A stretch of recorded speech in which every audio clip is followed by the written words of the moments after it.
Assalamualaikum warahmatullahi wabarakatuh. Selamat pagi adik-adik. Bagaimana kabarnya hari ini? Ya, sehat ya, alhamdulillah. Ya, bagaimana hari puasa semua ini? Puasa tapi kok mukanya segar-segar semua ya? Jangan-jangan tidak puasa ini. Oh, puasa ya, alhamdulillah. Ya, sebelum kita lanjut materi, ibu absen dulu ya. Dengarkan namanya. Wawada Indriani, Intan Trisna Savitri, Yusrianti, Ainun Mahya, Agung Febrianto, Sarmin, Ismail, Nunu,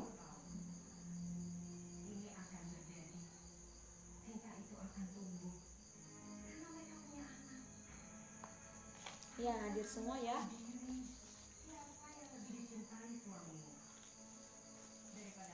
Ya, kita lanjut materi minggu lalu. Ada yang masih ingat materi minggu lalu? Ya, teks cerita fabel. Ya, ada yang masih ingat apa itu cerita fabel? Ya, kamu silakan.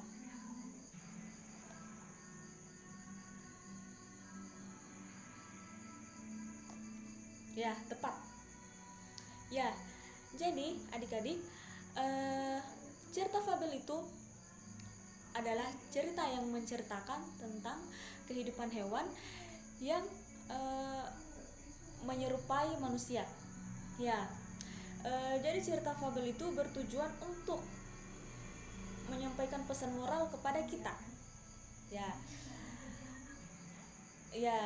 adik-adik juga perlu ketahui, teks fabel merupakan teks jenis fiksi, jadi bukan kisah nyata. Ya,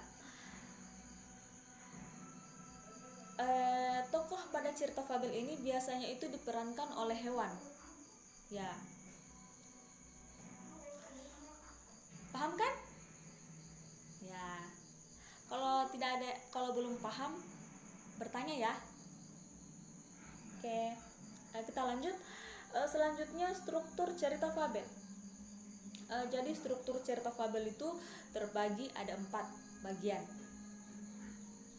Ada yang tahu apa saja itu? Belum ya? Oke. Jadi struktur yang pertama itu orientasi. Ya, orientasi itu bagian awal dari sebuah cerita fabel. Orientasi berisi pengenalan dari fabel seperti pengenalan background dan pengetahuan tokoh maupun latar tempat dan waktu. Contoh kalimatnya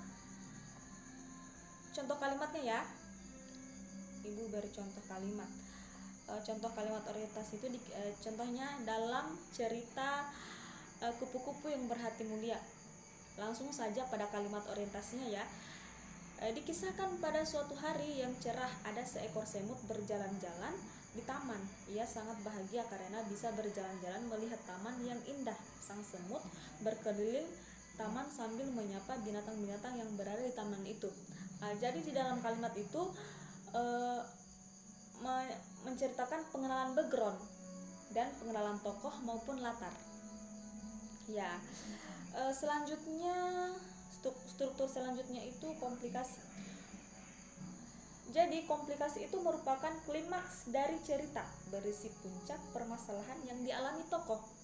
Ya, contoh kalimatnya ya. Sudah dibacakan yang cerita fabel yang ibu bagikan minggu lalu?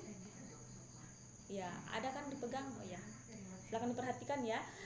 Jadi contoh kalimat komplikasinya itu ya, Sang semut selalu membanggakan dirinya yang bisa pergi ke tempat ia suka. Bahkan sang semut kuat mengangkat beban yang lebih besar daripada tubuhnya. Sang semut merasa bahwa dirinya adalah binatang yang paling hebat. Si kepompong hanya diam saja mendengar ejekan tersebut. Ya, jadi di dalam kalimat tersebut adalah puncak permasalahan yang dialami tokoh.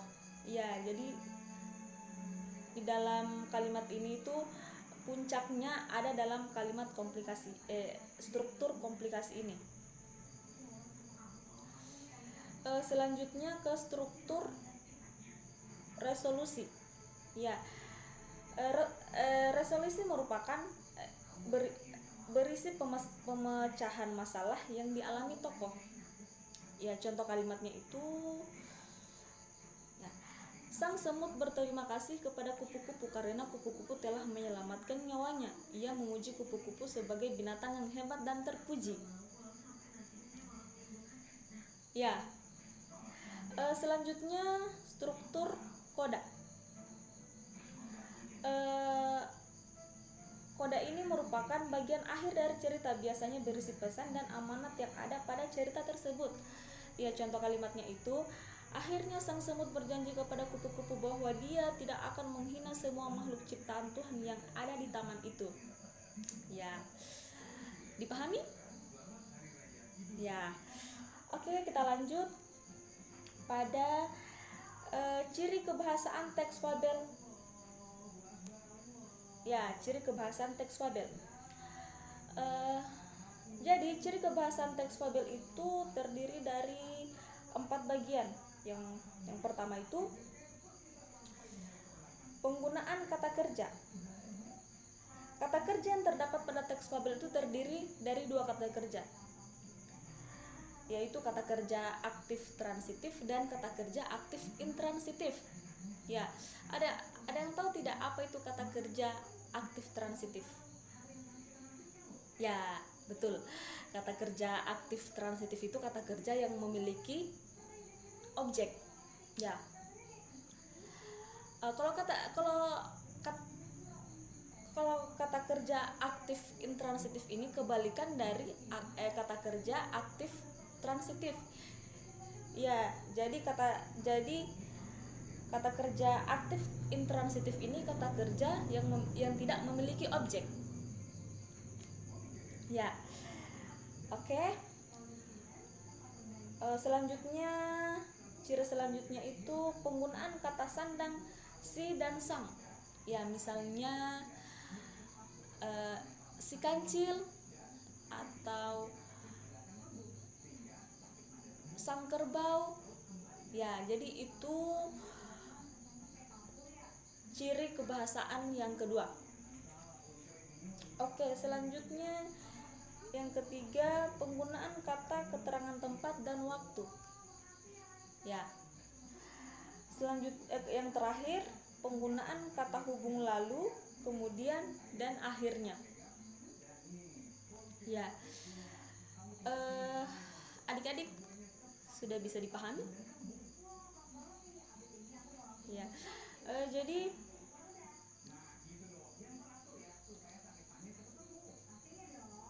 mengingat waktu kita akan segera habis. Ya. Jadi Ibu kasih tugas ya. Di teks fabel yang Ibu sudah bagikan itu dibaca dan ditentukan kata kerjanya, kata kerja aktif transitif dan kata kerja aktif intransitif. Oke? Ya, minggu depan dikumpul. Ya, oke. Jadi pertemuan kita hari ini cukup sampai di sini saja.